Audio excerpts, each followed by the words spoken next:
안녕하세요. 뉴스반장입니다. 충격과 경악스러움에 입이 다물어지지 않습니다. 어떻게 이런 일을 당하고도 모든 걸 포용하고 받아들일 수 있는 걸까요? 이런 게 진짜 리더십일 텐데요. 저는 감히 상상조차 못하겠습니다.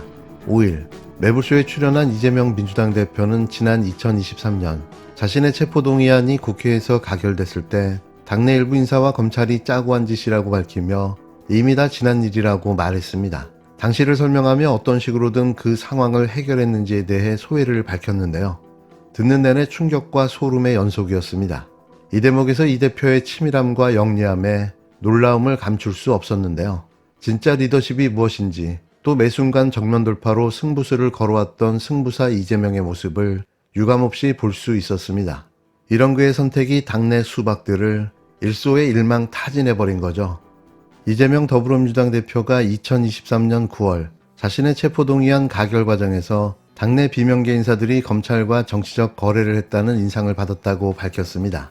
이 대표는 5일 유튜브 방송 매불쇼에 출연해 민주당 내 일부가 검찰과 짠 것으로 추측한다며 증거는 없지만 절묘하게 겹치는 부분이 있다고 말했는데요.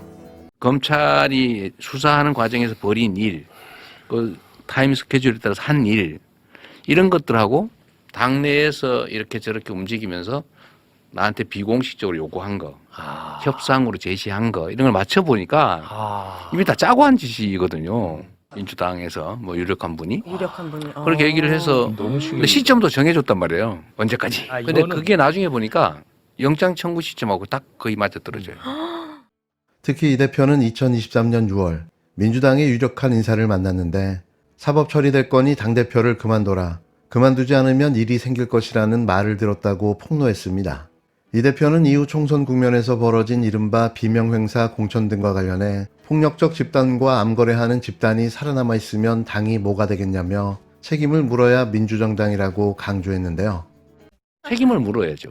책임을. 이게 내가 개인적 감정이 있는 게 아니고 그건 아니고. 당이 살려면 이게 민주당이라고 하는 거를 사적 욕망의 도구로 쓰고 상대 정당 또는 이 아주 폭력적 집단하고 암거래를 하는 이 집단들이 살아남아 있으면 당이 뭐가 되겠어요? 이 대표는 또 체포동의안 표결 직전 민주당 의원들에게 부결표를 던져달라고 호소문을 낸 건 가결파를 가려내기 위한 목적이라고 언급하기도 했습니다. 그러면서 가결파로 의심받은 사람들이 당원 여론조사와 의원 상호평가 등에서 감점을 받았다며 제가 일부러 뭘 한 게 아니고 시스템으로 한 건데 맞아떨어진 것이라고 밝혔는데요. 이 대표가 최근 비명계 인사들을 잇따라 만나며 당내 통합행보에 나서고 있다는 점에서 이 같은 주장은 눈길을 끌었습니다. 다만 이 대표는 대선 국면에서 판을 넓게 펴야 하고 노란색도 우리와 한편으로 하면 집권 가능성이 높아지는 것이라며 비명계의 의견도 듣고 비중도 키워드리고 넓혀드릴 때가 됐다고 강조하기도 했는데요. 저는 진짜 이 대목에서 소름이 돋았습니다. 진짜 다양성과 통합을 말하고 있었기 때문인데요. 자신의 등에 비수를 꼽으려 했던 자들까지 포용한다는 게 상식적으로 가능한 일일까요? 이날 이재명 대표는 진정한 승부사의 모습을 유감없이 보여줬습니다. 그나저나 저는 이 수박들이 누군지 단번에 알 수 있었는데요. 우선 공천에 탈락한 사람들, 그리고 아직도 당내에 남아 끊임없이 이 대표를 흔들어대고 있는 사람들이 그 당사자일 듯 싶습니다. 대충 아시겠죠? 매의 눈으로 지켜보겠습니다. 의혹과 정황만 무성했던 검찰의 12.3 계엄 공조가 사실로 드러났습니다. 그럼 그렇지 윤석열 검찰 독재 공화국에서 검찰이 내란에 가담하지 않을 수가 없었는데요. 아무리 숨기고 은폐하고 잡아떼려 했지만 언제나 그랬듯 진실은 모두 밝혀진 겁니다. 민주당이 계엄 당일 검찰과 방첩사, 국정원 간 연쇄 통화가 있었다는 사실을 확인했고 대검찰청 소속 고위급 검사들이 선관위로 출동했다는 제보도 받았다고 밝혔습니다. 검찰은 방첩사로부터 지원 요청을 받지 않았고 선관위에 출동한 적이 없다고 반박했는데요. 하지만 사실은 달랐습니다. 더불어민주당 내란 진상조사단은 12.3 내란 사태 당시 비상계엄 해제가 의결되기 전 검찰과 방첩사, 국정원의 통화 기록을 공개했는데요.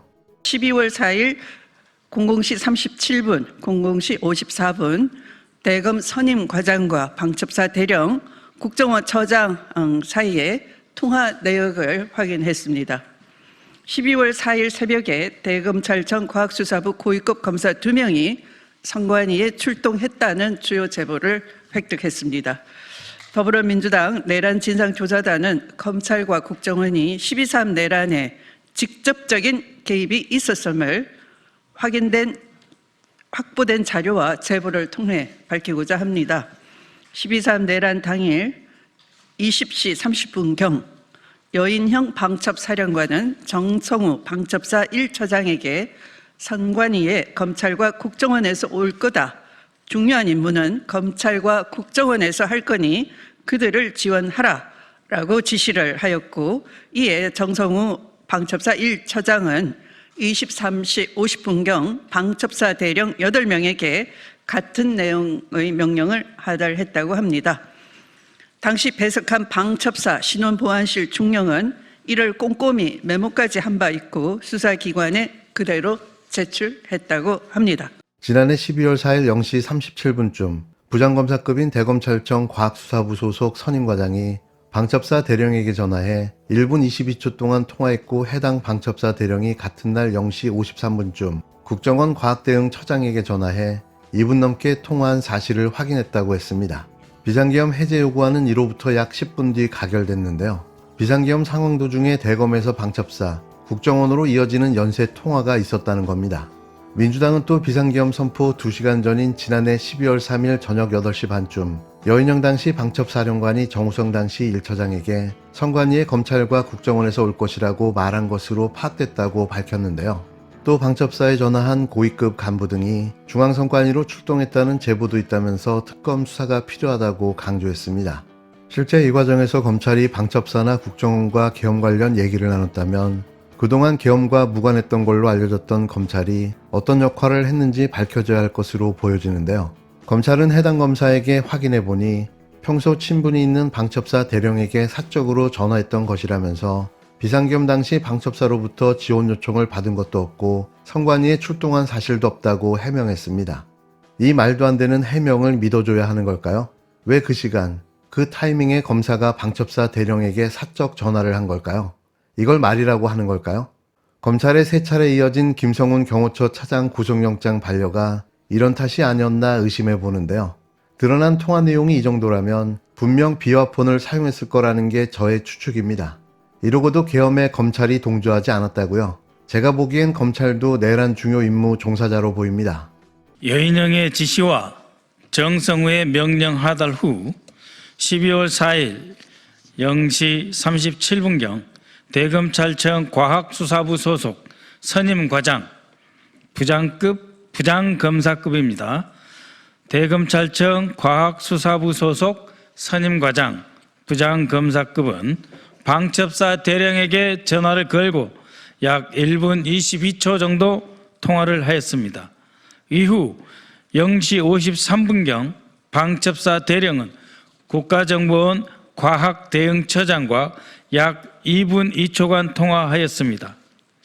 대검찰청 과학수사부 선임과장, 방첩사 대령, 국가정보원 과학대응처장 간의 통화 내역은 이번 처음 밝혀진 것으로서 그 한밤중에 누구의 지시에 의해 대검 선임과장은 왜 방첩사 대령에게 전화를 걸었는지, 어떠한 내용으로 통화를 했는지, 어떤 실행 계획이 있었는지 밝혀야 합니다.